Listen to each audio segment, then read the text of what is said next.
Bonsoir, ravi de vous retrouver pour cette nouvelle enquête de Pièces à conviction. Le trou de la sécurité sociale s'élève aujourd'hui à 158 milliards d'euros. En Europe, les Français sont les plus gros consommateurs de médicaments. C'est aussi chez nous qu'ils sont les plus chers. Pourquoi certains médicaments coûtent-ils 20 fois moins cher aux Pays-Bas ou en Italie? Qui fixe le prix des médicaments? Nos politiques font-ils le poids face aux géants pharmaceutiques? L'enquête de Mao Chantrel et Lionel de Coninck révèle qu'en s'attaquant au prix de quelques médicaments, nous pourrions réaliser près d'1,5 milliard d'économies. Henri revient de loin. Il y a 1 an, il a été victime d'une attaque cardiaque. Monsieur, pourquoi vous venez ici?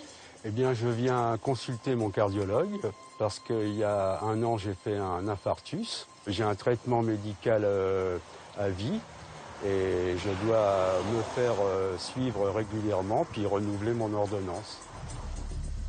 Depuis, Henri doit se rendre régulièrement chez son cardiologue pour des visites de contrôle. Mais son histoire n'est pas unique. Des malades du cœur, comme Henri, il y en a plusieurs dizaines de millions dans le monde. De l'autre côté de la frontière, à Rome, voici Furio, 68 ans. Il y a quelques années, après un malaise, ce retraité est opéré du cœur. Ah, grazie, buongiorno signore. Depuis, lui aussi est sous surveillance médicale. Comment vous sentez-vous? Bien, merci. Meglio non sarei qui naturalmente. Avez-vous des symptômes particuliers? Faites-vous des activités physiques? Je suis plutôt bien. Je ne ressens rien de particulier. Rien à signaler, Furio est en forme. Au même moment, en France, Henri est en pleine consultation. Tous deux viennent se faire prescrire du Plavix, un anticoagulant, un médicament qui fluidifie le sang. Un médicament fabriqué par le laboratoire français Sanofi. Et le médecin d'Henri connaît bien le Plavix. Non. D'accord. C'est un médicament qu'on prescrit fréquemment, à peu près une consultation sur 3 nécessite la prescription de Plavix. Et tous les mois, partout dans le monde, comme Henri le français à gauche et Furio l'italien à droite, des millions de patients se rendent dans une pharmacie acheter leur Plavix. Il fait partie des médicaments les plus vendus de ces 10 dernières années. Mais vous allez le voir, une surprise nous attend. Dans les Yvelines, Henri achète sa boîte de Plavix mensuelle, 37 € et 11 centimes. C'est un traitement pour 1 mois, donc ça fait un peu plus d'1 € par jour. Ça représente déjà un certain prix, c'est sûr. Maintenant, je pense que, vu les quantités qui sont fabriquées, peut-être qu'on pourrait faire mieux, mais... Pendant ce temps-là, à Rome, le pharmacien italien délivre à Furio sa boîte de Plavix. Mais bizarrement, 18 € et 23 centimes la boîte en Italie. Près de 19 € de différence pour le même médicament, la même efficacité. Le Plavix, fabriqué par le français Sanofi, plus cher en France qu'en Italie, c'est tout simplement incompréhensible pour Henri. La même boîte de Plavix, elle vaut en Italie 18,23 €. Qu'est-ce que vous en pensez? Ah bah là, si c'est exactement la même boîte, j'en ai les bras qui tombent.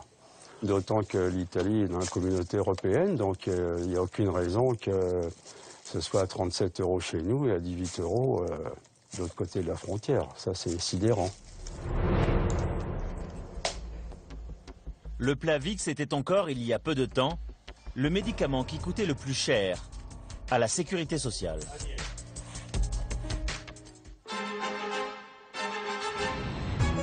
Mais alors pourquoi une telle différence de prix entre la France et ses voisins européens? Depuis des dizaines d'années, on entend les mêmes discours.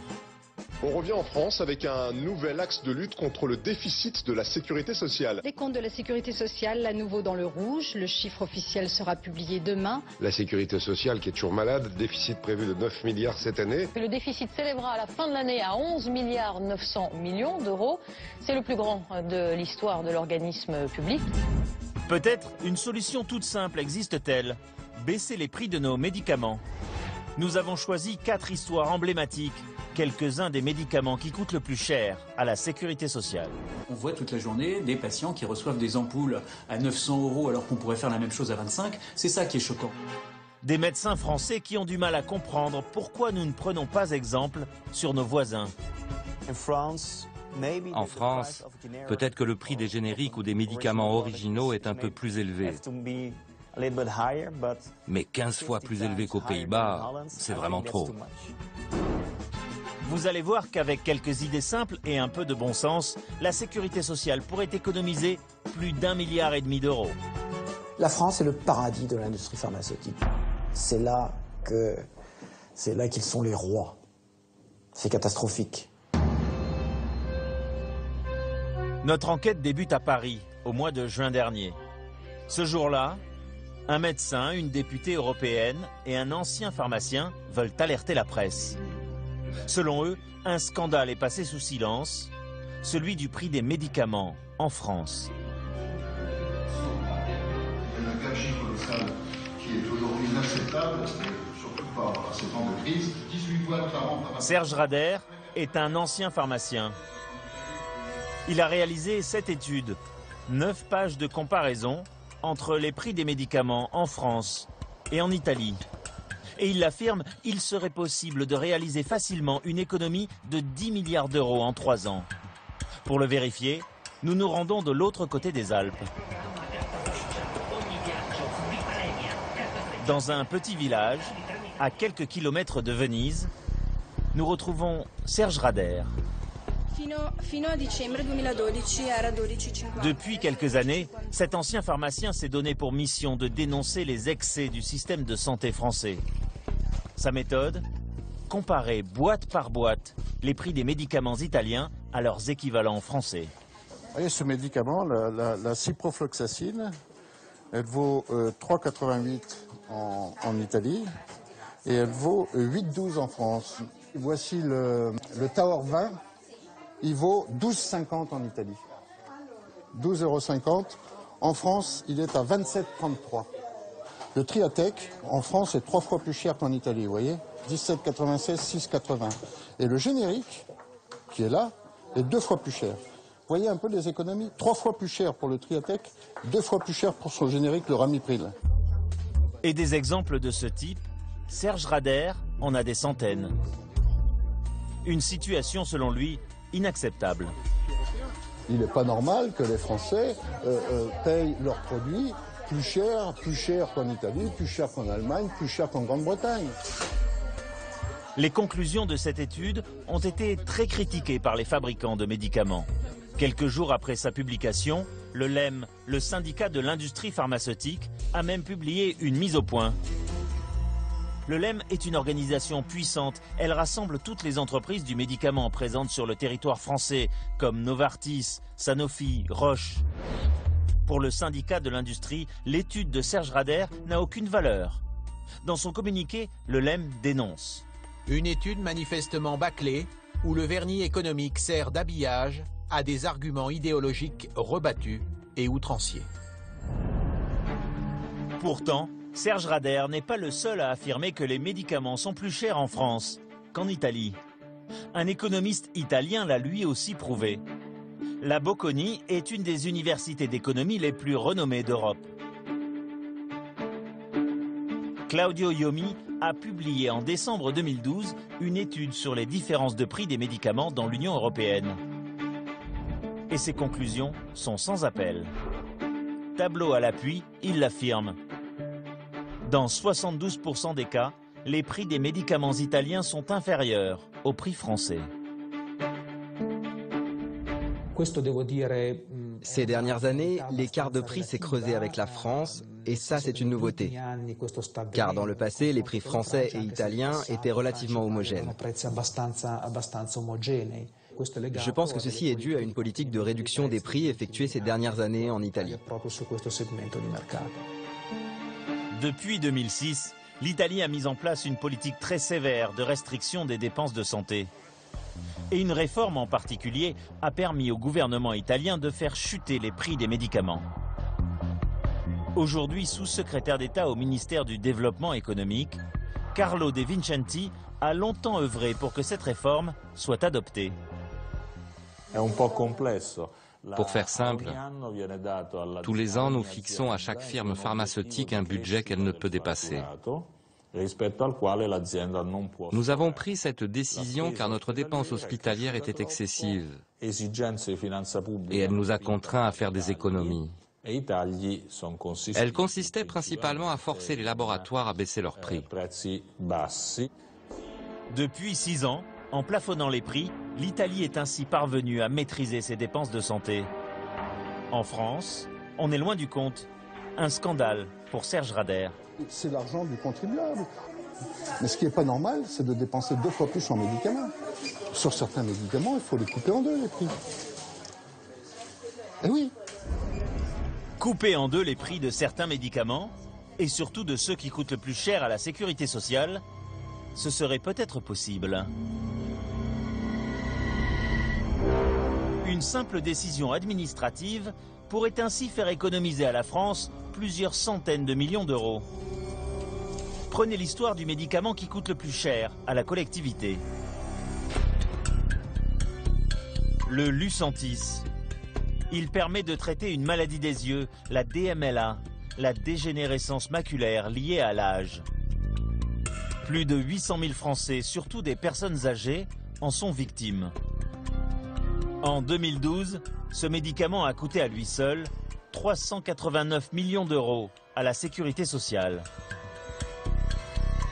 Et dans la majorité des cas, une seule injection ne suffit pas à soigner la DMLA.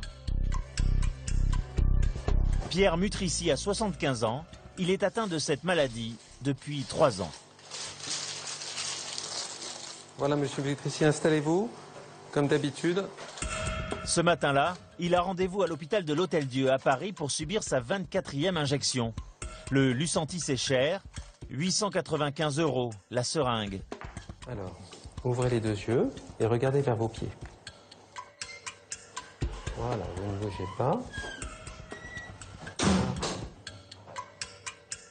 Ce patient n'a pas toujours été soigné avec le Lucentis. Jusqu'en juillet 2012, on lui injectait un tout autre médicament. De l'Avastin, un anticancéreux qui s'est révélé être également très efficace pour soigner la DMLA. Un médicament tout aussi efficace, mais à 25 € l'injection. Il est 35 fois moins cher que le Lucentis. Monsieur Mutrici, on va vous aider à vous relever. Il y a une différence entre l'Avastin et le Lucentis? En termes d'efficacité, c'est exactement la même chose. Ici, à l'Hôtel-Dieu, on a utilisé de façon systématique l'Avastin jusqu'à ce qu'on ait une interdiction légale d'utiliser ce produit-là et qu'on soit obligé d'utiliser le Lucentis. Car il y a 1 an, la Direction générale de la santé publie 7 circulaires interdisant l'utilisation de l'Avastin. L'État oblige ainsi les médecins à utiliser le médicament le plus cher. L'argument invoqué, l'Avastin ne dispose pas de l'autorisation de mise sur le marché pour traiter la DMLA, contrairement au Lucentis. La préparation de seringues d'une solution d'Avastin est interdite compte tenu de l'existence d'une spécialité adaptée, Lucentis. L'Avastin à 25 €. Le Lucentis à 895 € pour le même traitement. Pourtant, 4 études médicales arrivent aux mêmes conclusions. L'efficacité du Lucentis et de l'Avastin est la même. La dernière en date, appelée l'étude GEFAL, est d'ailleurs française. Ces résultats sont en termes médicaux très clairs.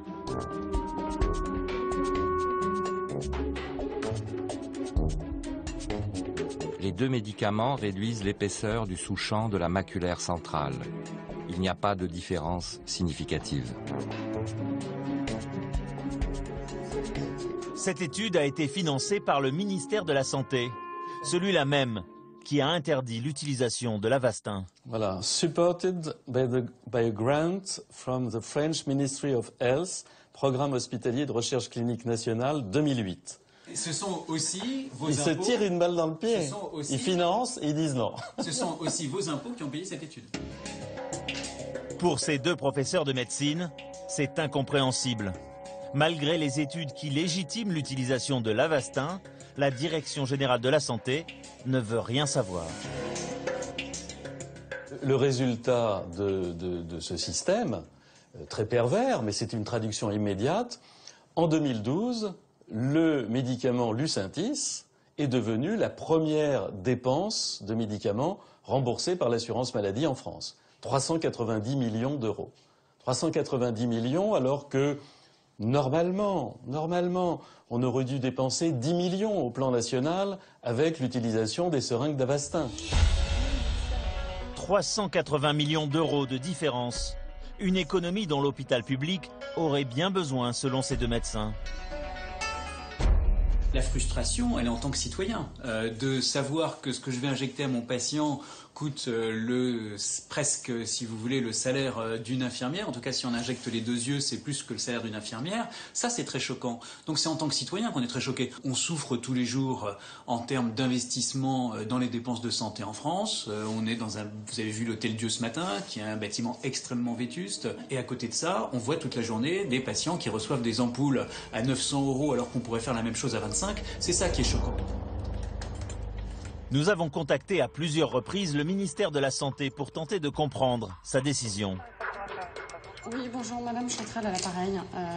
Voilà, est-ce qu'elle est de retour dans son bureau? Non, elle est là. Elle est là, ça c'est certain. Mais elle n'est pas dans son bureau. Elle va vous rappeler ou... Non, parce qu'elle ne me rappelle pas. Ça fait 3 mois que j'essaie j'ai une demande d'interview en cours. Écoutez, c'est pas de solution. Et personne ne me rappelle. Donc là, j'ai besoin d'avoir une réponse ferme et définitive de votre part. Non, vous considérez qu'elle doit vous rappeler? Quelques heures plus tard, la directrice de la communication nous rappellera pour nous dire qu'il n'y aura pas d'interview. Si le Lucentis à 895 € est le seul autorisé pour traiter cette maladie des yeux, c'est parce que le laboratoire Roche, qui fabrique l'Avastin à 25 €, n'a jamais demandé d'autorisation de mise sur le marché. Pour ces deux professeurs, cette situation arrange bien les deux laboratoires, Novartis et Roche. Les industriels sont très heureux de cette situation. Roche développe l'Avastin dans le domaine du cancer, Novartis développe le Lucentis dans le domaine de l'ophtalmologie, et tout ça se fait en très bonne entente et malheureusement avec la complicité des pouvoirs publics en France. Novartis est d'ailleurs actionnaire à 33% du laboratoire Roche. Nous avons contacté ces entreprises. Elles ont refusé nos demandes d'interview et se retranchent derrière la décision du gouvernement français d'interdire l'Avastin. Il doit être prescrit par des oncologues et administré par voie intraveineuse. Avastin ne dispose pas d'autorisation de mise sur le marché en ophtalmologie. Pour résumer, un petit calcul s'impose. Si le Lucentis à 895 € était remplacé par l'Avastin à 25 €, l'assurance maladie économiserait 380 millions d'euros par an. Mais le Lucentis n'est pas le seul médicament à creuser encore un peu plus le déficit. Avec 338 millions d'euros, voici le troisième au hit-parade des médicaments qui coûtent le plus cher à la sécurité sociale. Le Crestor. Un médicament très efficace pour diminuer le cholestérol. Il fait partie de la famille des statines, qui comprend notamment 3 autres médicaments, le Tahor, le Zocor et l'Elysor. Selon la Haute Autorité de Santé, tous ces médicaments ont la même efficacité. C'est aussi ce qu'affirment de nombreux cardiologues. Dans la région parisienne, le docteur Nardi suit plus de 2000 patients pour des problèmes cardiaques. Et pour lui, il n'y a pas de doute. Très franchement, je pense qu'il n'y a pas de différence entre les différentes statines. Je pense que n'importe laquelle donne un résultat comparable. Donc entre le Crestor et effectivement un générique d'une autre statine? C'est pareil. C'est pareil. Tous ces médicaments anti-cholestérol ont leur générique, qui coûte bien moins cher. Tous, sauf le Crestor. Pourtant, il est aujourd'hui l'anticholestérol le plus prescrit par les médecins. Il coûte tous les ans 338 millions d'euros à la collectivité. Mais alors, pourquoi nos médecins préfèrent-ils prescrire un médicament à 19 € plutôt qu'un générique tout aussi efficace à 10 €. Pour mieux comprendre, il nous faut aller à Grenoble et rencontrer au centre hospitalier universitaire un ponte de la cardiologie. Pour le professeur Delorgeril, si les médecins français prescrivent autant le Crestor, c'est parce qu'ils y sont largement encouragés. Ce qui est absolument extraordinaire, c'est de voir que les médecins, et notamment les cardiologues, y compris dans les hôpitaux universitaires, y compris les professeurs de cardiologie, prescrivent de manière préférentielle le Crestor, y compris dans le post-infarctus, alors que les données cliniques montrent que ça n'est pas efficace, plutôt que les autres statines.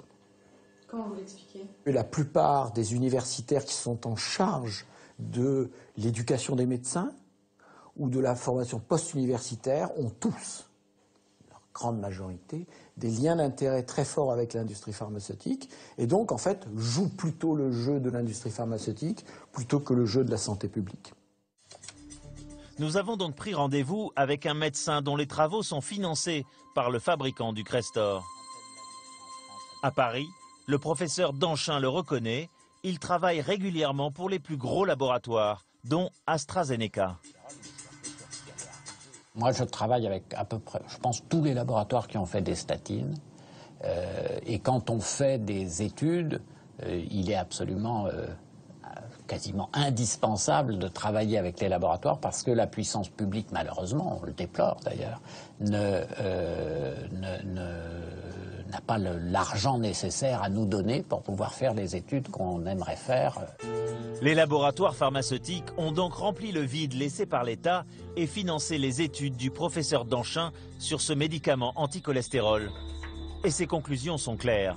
À dose faible, le Crestor fait aussi bien que d'autres statines à dose forte.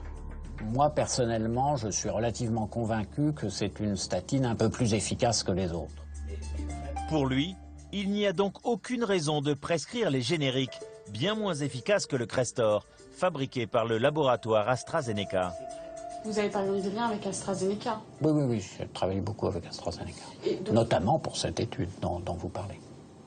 Et vous n'avez pas l'impression que ça peut influencer votre jugement, par exemple, au sujet du Crestor? C'est une bonne question. Je pense qu'on est forcément un peu influencé de toutes parts. On a tous des influences. Quand vous êtes copain avec quelqu'un, indépendamment de tout lien d'argent, etc., vous êtes influencé. Et heureusement, j'allais dire, parce que sinon il n'y aurait pas de vie. Ce serait si on n'était que des machines neutres, ce serait pas vivable. La plupart de nos voisins européens, eux, sont un peu plus neutres. À l'étranger, le Crestor est assez peu prescrit. Et cette différence de comportement agace le directeur de la Caisse nationale de l'assurance maladie. Lui en est persuadé, il faut arrêter de prescrire le Crestor et les autres statines pour passer enfin aux médicaments génériques. C'est pourtant pas le même prix. Si l'on avait une prescription de médicaments génériques de statines comme celle de nos voisins d'outre-Rhin, comme en Allemagne, avec les prix allemands, sur 1,2 milliard de dépenses de statines, 500 millions d'euros pourraient être économisés. La solution semble simple. Alors pourquoi ne pas arrêter de rembourser les médicaments originaux lorsqu'un générique est disponible? Pour le savoir, il faut pousser la porte de la Haute Autorité de Santé. 2 fois par mois, une commission se réunit ici. Nous allons commencer notre réunion du mercredi 18 septembre. Sa mission, évaluer l'efficacité et le progrès apporté par les médicaments. Son nom, la Commission de la Transparence. Autour de cette table, 26 médecins et également une représentante du LEM, le syndicat de l'industrie pharmaceutique. À l'ordre du jour, l'évaluation de l'efficacité d'une dizaine de nouveaux médicaments. Merci. Qui vote pour un service médical rendu? L'an dernier, la Commission de la Transparence a admis au remboursement 9 nouveaux médicaments sur 10. Et le président de la Commission le regrette. Mais en fait, il n'a pas le choix. Il y est contraint par la loi. Il n'y a pas de secret. Qu'est-ce qu'on fait quand on voit arriver un médicament qui ne fait pas mieux que ce qui existe? La réglementation ne nous permet pas de le refuser. Parce que la firme qui verrait son produit refusé alors que son médicament n'est pas moins bon dirait « mais nous sommes plus maltraités que les autres, donc vous n'êtes pas équitable entre les produits ». Et à ce moment-là, le Conseil d'État peut dire, il ne s'est pas privé de le faire déjà, mais pourquoi est-ce que vous traitez différemment, par exemple, un médicament du cholestérol et un autre médicament qui fait baisser le cholestérol? Ces deux médicaments sont équivalents. Pourquoi est-ce qu'il y en a un qui est pris et l'autre qui n'est pas pris au remboursement? Résultat, l'arrivée chaque année sur le marché de tous ces nouveaux médicaments freine la prescription des génériques, pourtant bien moins chers. Le prescripteur, il attend du nouveau médicament plus d'efficacité, même si ce nouveau médicament n'en apporte pas. Il veut aussi, je le pense, démontrer à son patient qu'il est au courant des dernières acquisitions de la thérapeutique. Donc il y a un engouement pour le nouveau, et si vous ajoutez à cet engouement par le nouveau le fait que ces médicaments nouveaux ne sont par définition pas génériqués, et donc profitent de la promotion de la force de vente du laboratoire, vous avez presque toute l'explication du fait qu'en France, les nouveaux médicaments qui sont souvent, pas toujours, mais souvent les plus coûteux, sont aussi les plus prescrits. Là encore, calculons. Si les médecins français prescrivaient les génériques des médicaments anti-cholestérol au lieu du Crestor, comme c'est le cas chez tous nos voisins européens, nous pourrions faire une économie de 200 millions d'euros.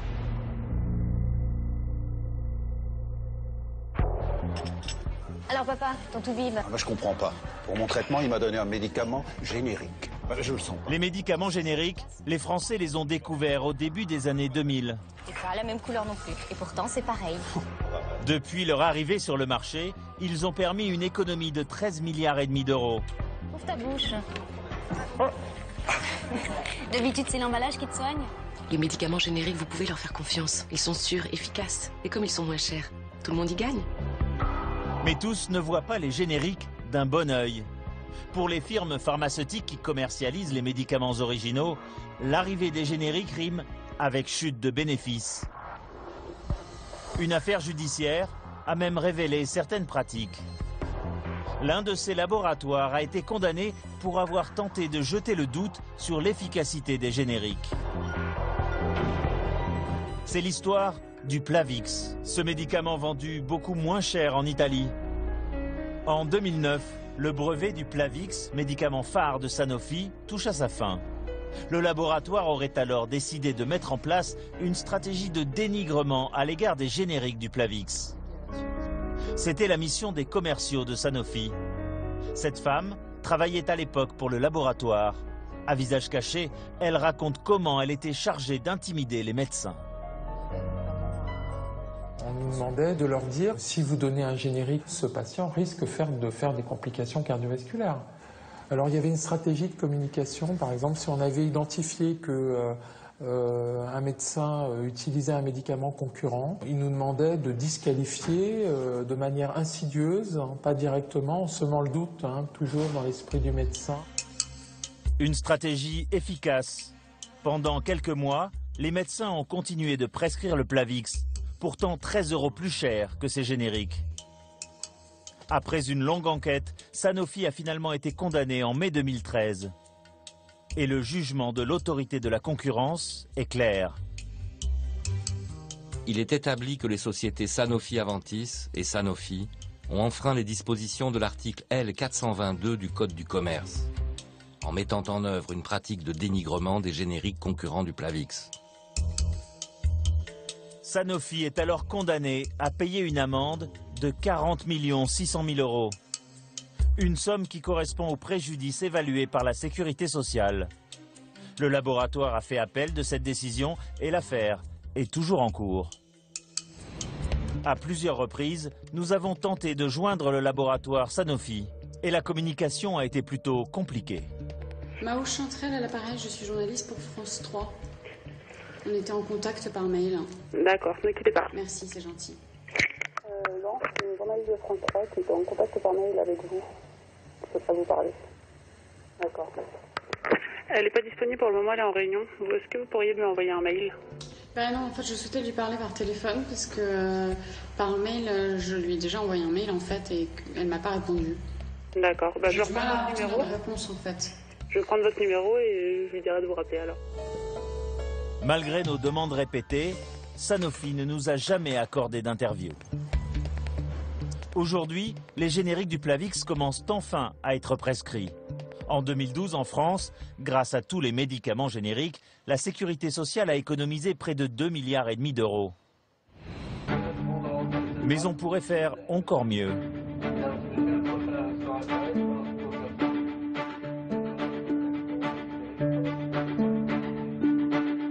Banlieue de La Haye, aux Pays-Bas.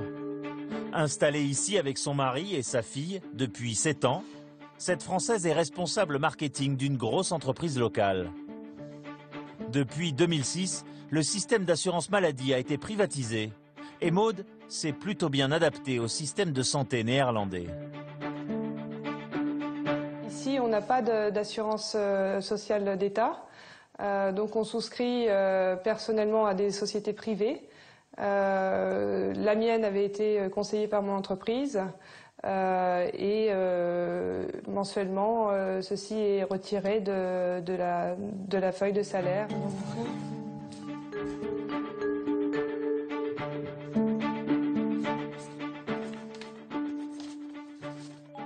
Donc en fait ça c'est un exemple du contrat, de ce qui sera prélevé du salaire et après ça se retrouve sur la feuille de salaire. L'assurance de Maud lui coûte un peu moins de 110 € par mois. Et il existe beaucoup d'autres différences entre les deux pays. Les pharmacies sont beaucoup plus rudimentaires. Pas de commerce, c'est pas un commerce, c'est vraiment pour la santé.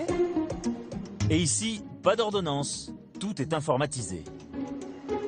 Mon médecin a fait transférer l'ordonnance directement à la pharmacie, donc je n'ai pas eu j'ai pas eu de papier que je n'ai pas pu perdre. Et lui, normalement, lorsque je vais me présenter, reconnaîtra mon nom et aura ma prescription dans son système. Le pharmacien reçoit l'ordonnance directement. Son médecin a prescrit à Maud une crème générique à 14,18 €. Mais pour être remboursée, elle n'a pas le choix. Elle doit se soigner avec ce générique imposé par sa mutuelle. Je n'ai pas la notion du coût des médicaments car je les paye, enfin je les ai jamais payés en fait. Donc voilà, je n'avais pas cette notion-là. Mais pourquoi son assureur rembourse-t-il cette crème-là et pas une autre? Et comment les compagnies d'assurance décident quels médicaments sont remboursés? En fait, ce sont les mutuelles privées qui assurent aujourd'hui la gestion de la santé aux Pays-Bas. CZ est l'une des plus importantes du pays, avec près de 3,5 millions de cotisants. Martin Louf est commercial. Son travail, choisir parmi les médicaments proposés par les laboratoires pharmaceutiques, celui que sa mutuelle va rembourser. Nous regardons les prix proposés par les laboratoires. Celui qui est le moins cher remporte l'appel d'offres et donc le remboursement du médicament. Les autres médicaments ne sont donc pas remboursés. Et les firmes veulent tout obtenir ce fameux remboursement, car un médicament non remboursé, c'est un médicament peu prescrit et donc peu vendu. Depuis que nous fonctionnons par un système d'appel d'offres, beaucoup plus de laboratoires de médicaments génériques ont pu accéder au marché. Et c'est là que les prix ont incroyablement chuté. Vous savez, la concurrence est féroce entre les laboratoires. Ce sont loin d'être des amis. Ils veulent tous gagner et obtenir le remboursement. Mais ce système d'appel d'offres fait-il vraiment faire des économies? Nous nous sommes livrés à une petite expérience. Nous lui avons apporté des boîtes de génériques achetées en France et semblables en tout point à celles vendues aux Pays-Bas. La première boîte est le générique d'un anticholestérol vendu en France 10,81 €. Le prix d'un cachet de simvastatine est de 1 ou 2 centimes. Aux Pays-Bas, le prix de cette boîte est à peu près de 50 centimes d'euros. Ce générique est donc vendu 15 fois plus cher en France. Deuxième médicament, l'oméprazole, une molécule qui lutte contre l'ulcère. En France, une boîte est vendue 9,74 €.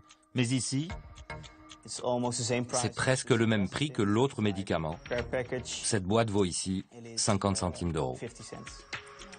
50 centimes d'euros contre près de 10 € en France. Là encore, la différence est étonnante pour l'assureur néerlandais. En France, peut-être que le prix des génériques ou des médicaments originaux est un peu plus élevé. Mais 15 fois plus élevé qu'aux Pays-Bas, c'est vraiment trop. Grâce à ce système d'appel d'offres, en 4 ans, les Pays-Bas ont économisé près de 900 millions d'euros. Une belle somme à l'échelle du pays. Bien sûr, nous avons demandé aux laboratoires pharmaceutiques leur avis sur l'expérience hollandaise. Mais là encore, votre appel a été transféré à une messagerie vocale. Personne n'a souhaité nous répondre. Nous sommes donc allés voir un homme qui connaît très bien le système de santé. Philippe Even est professeur de médecine. Il a longtemps enquêté sur les médicaments en France. Dans tous les autres pays, et la Hollande en particulier, on procède par appel d'offres. 30 génériqueurs aujourd'hui dans le monde se présentent en disant « moi je veux produire le médicament et voilà le prix que je vous propose ». On regarde les 30, on prend le moins cher, on dit voilà, c'est vous qui avez le contrat. Le génériqueur, même à ces prix très bas, il fait très bien ses affaires. Alors la France est le pays de cocagne. Parce que le même produit, il va le vendre 2, 3, 4, 5 fois plus cher et va faire encore plus de bénéfices. C'est magnifique. Il est temps de faire un nouveau calcul. En alignant le prix de nos génériques sur ceux des Pays-Bas, selon la sécurité sociale, nous pourrions économiser tous les ans jusqu'à 1 milliard d'euros.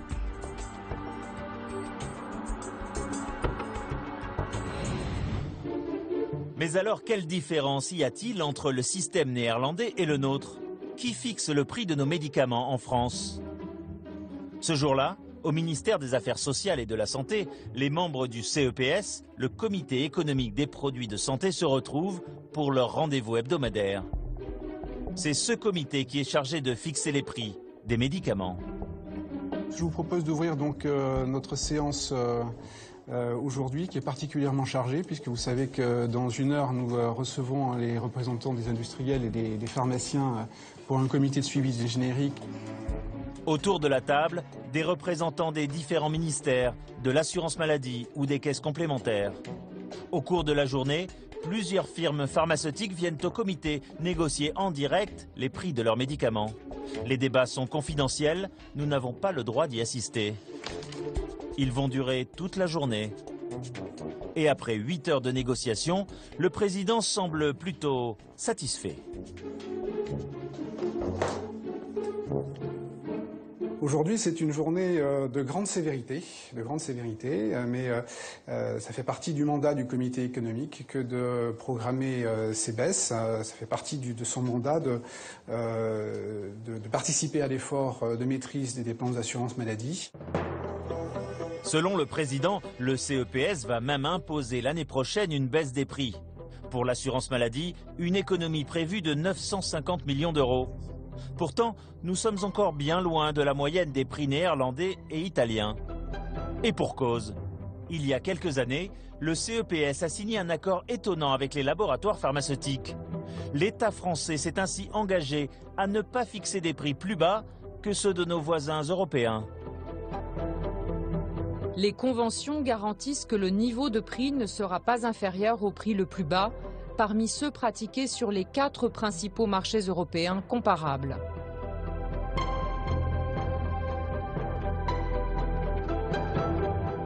Mais pour le président du CEPS, cet accord est justifié. C'est pour les industriels une reconnaissance de l'innovation, de la qualité de la recherche qu'ils ont menée et de l'apport thérapeutique des produits qu'ils mettent à disposition des patients. En clair, en autorisant des prix plus élevés, l'État a voulu se montrer reconnaissant envers les investissements des laboratoires. Mais ce n'est pas la seule explication. Il me semble nécessaire d'avoir un éclairage sur le contexte industriel, parce que dirait-on si effectivement des baisses de prix inconsidérées conduisaient à la fermeture de telle ou telle usine, à des baisses d'emplois? Dans le contexte économique qui est aujourd'hui celui de la France, ça fait partie des critères que nous prenons en compte. Les prix des médicaments seraient donc plus élevés en France, aussi pour cette raison: soutenir l'emploi dans l'industrie pharmaceutique. Une industrie qui, tout de même, a vu en 2012 son chiffre d'affaires dépasser les 52 milliards d'euros. Un paradoxe que dénonce Philippe Even depuis des années. Le prix est décidé beaucoup plus en fonction des impératifs économiques, c'est-à-dire les bénéfices de l'industrie pharmaceutique, et en fonction du marché de l'emploi, c'est-à-dire ne pas fragiliser les petits industriels français et risquer d'accroître le chômage. C'est ça qui est déterminant. C'est pas du tout la valeur du médicament. Et c'est dommage. Et certains ont bien compris le profit qu'ils pouvaient tirer de cette situation. Nous retournons en Italie. Là-bas, des petits malins ont eu une bonne idée: acheter les médicaments dans les pays où ils coûtent le moins cher et les revendre là où les prix sont le plus élevés. On les appelle les traders du médicament. Nous sommes dans la banlieue de Milan. Gianluca, à gauche, est pharmacien de métier. Matteo, à droite, s'occupe des comptes de la société. Il y a quelques années, il remarque ces différences de prix d'un pays à l'autre et il décide alors de se lancer.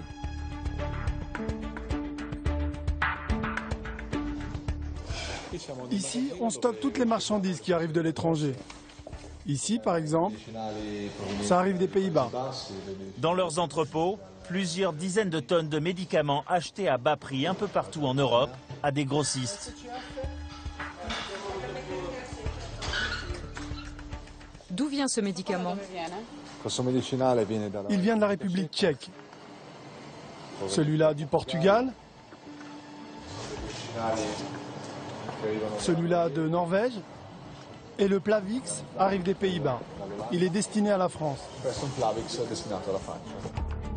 Des médicaments qui sont ensuite revendus dans nos pharmacies françaises. 6 millions de boîtes passent par cet entrepôt chaque année. Un tout nouveau business, connu et permis par nos autorités de santé. Nous sommes des opérateurs commerciaux. On achète les médicaments là où ils coûtent moins cher et on les revend là où ils coûtent plus cher. Une fois évidemment qu'on a obtenu l'autorisation de mise sur le marché de l'Agence du médicament. Ils seront ensuite vendus dans les pharmacies françaises. Mais avant de partir pour la France, ce Plavix doit faire un arrêt en Toscane. Nous y retrouvons notre trader, Gianluca. Il a rendez-vous avec son directeur d'usine et il veut nous montrer comment, avec une simple manipulation, il transforme une boîte de Plavix néerlandaise en une boîte de Plavix française. Cette ligne de production change l'aspect extérieur du médicament. Le médicament arrive dans un conditionnement. La première employée jette l'emballage du produit. Et puis la deuxième met la plaquette dans une nouvelle boîte. Et la dernière ajoute la notice en français. En quelques secondes à peine, le Plavix néerlandais est devenu français. Et les boîtes sont quasiment identiques.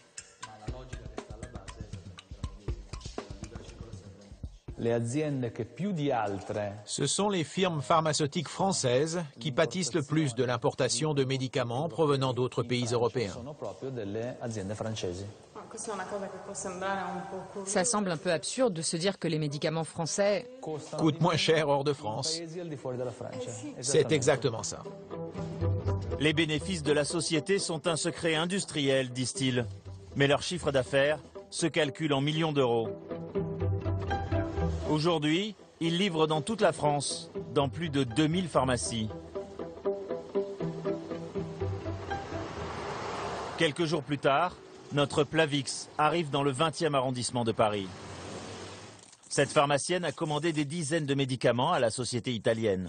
Elle va les payer 5% moins cher que les prix français. Elle n'y voit donc que des avantages. Oui, ce sont des médicaments qui sont moins chers. Et puis j'avoue que comme la situation des pharmacies est un peu difficile, ce sont aussi des médicaments sur lesquels on a une marge un petit peu meilleure. Après la livraison, un commercial de la société passe lui montrer ses nouveautés. Oui, des pharmaciens bien, vous. On s'est déjà vu, il me semble. Oui. Dans un catalogue, photos à l'appui, les médicaments sont même présentés avec leurs références et surtout leur prix. Imbattable. On complète... on peut passer peut-être une petite commande. Ouais. Donc il y a du Coversil. C'est quoi la différence de prix? Pas mal. Pas mal. De près de 2 euros. Près de 2 euros, oui. Ce qui est quand même assez important. Ce qui est pas mal, effectivement. Les pharmaciens y gagnent, mais ils ne sont pas les seuls. Oui, une cinquantaine. Ouais. Il y a un intérêt plus au niveau de la collectivité, à savoir que comme le prix public TTC est inférieur, du coup, on va faire des économies pour la collectivité, pour la sécurité sociale. D'accord. Bonne journée. Merci beaucoup. Au revoir. Merci. Car ces médicaments achetés moins cher à l'étranger coûtent aussi moins cher en remboursement à l'assurance maladie. Récapitulons. Selon l'assurance maladie, avec les 380 millions du Lucentis, les 200 millions du Crestor et le milliard des génériques, l'État pourrait économiser 1 milliard et 580 millions d'euros. Bien plus que le montant des économies promises cette année. Fin octobre, la loi sur le financement de la sécurité sociale a été votée à l'Assemblée nationale. Nous allons donc commencer l'examen des articles de loi de financement de la sécurité sociale pour 2014. À l'époque, nous avions pu assister aux travaux de la Commission des affaires sociales. Dans la salle, des députés de la majorité et de l'opposition. Officiellement, le projet de loi sur le financement de la sécurité sociale devrait permettre cette année d'économiser 950 millions d'euros sur le prix des médicaments. Les économies sur les dépenses de médicaments, elles sont quand même basées sur le fait que c'est dans notre pays que nous avons la plus grosse consommation de médicaments et la plus grosse dépense par tête d'habitant en médicaments au sein de l'Union européenne. Une erreur selon certains. Quelques parlementaires sensibles aux arguments de l'industrie pharmaceutique en sont persuadés. Baisser les prix des médicaments met en danger l'emploi. La dépense médicaments représente 16% des dépenses et on lui fait porter 56% en fait des économies qui vont être faites sur ce PLFSS 2014. Simplement de dire qu'à force de charger l'industrie pharmaceutique, ceci aura des conséquences économiques pour le pays et aussi sur l'emploi. Avec un déficit de l'assurance maladie estimé pour 2012 à 7,9 milliards d'euros, le discours semble surprenant. À la sortie de la commission, nous interrogeons ce député sur le Plavix. Ce médicament pour le cœur vendu beaucoup moins cher à l'étranger. Sur un médicament comme le Plavix, il est à près de 20 euros de plus en France qu'en Italie. Écoutez, je crois que les laboratoires ont des politiques commerciales qui leur appartiennent et se réfléchissent au niveau mondial. Sur la France, et on parle de l'industrie, alors on va parler de l'industrie du médicament, c'est quand même, la France, je crois, est au 4e rang mondial. La France est un pays qui exporte et qui a une balance commerciale excédentaire concernant le médicament et qui emploie plus de 120 000 personnes. Donc je crois que quand on parle de dépenses, quand on parle de prix, ce qui est normal, je veux dire aujourd'hui on compare les choses, je crois qu'il faut aussi pas sous-estimer les recettes et les emplois créés par les industriels sur notre sol. L'industrie pharmaceutique au service de l'emploi. Un argument qui énerve au plus haut point ce député. Bernard Debray est médecin et il connaît bien le système de santé. Mais ce n'est pas le rôle du médicament que de favoriser l'emploi. Il faudrait que les ministres de la Santé, comme je l'ai dit aux ministres précédents, quand nous étions en majorité, déremboursent un certain nombre de médicaments. À l'évidence. Quand les médicaments ne servent à rien, ou peu, il faut les dérembourser. On ne va pas construire des usines qui fabriquent des médicaments qui ne servent à rien pour employer des gens, c'est absurde. C'est non seulement inacceptable, c'est psychédélique comme truc. Absurde, mais difficile de sortir de cet engrenage. Soucieux de l'emploi dans leur circonscription, les députés sont loin d'être tous favorables à une baisse des prix du médicament. Une situation que regrette amèrement le professeur Delorgeril. Pour lui, les politiques sont trop indulgents à l'égard de l'industrie pharmaceutique. La France est le paradis de l'industrie pharmaceutique.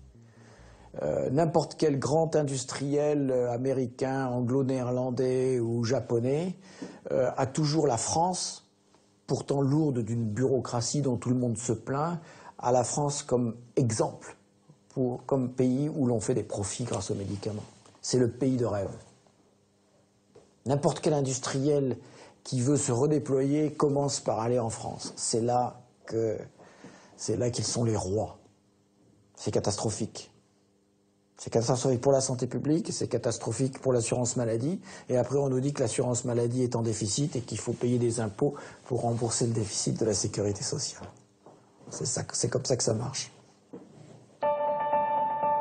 Dunkerque, au mois de juillet dernier. Derrière les murs de l'usine AstraZeneca, le fabricant du Crestor, l'attente est un peu fébrile. Car un invité de marque arrive.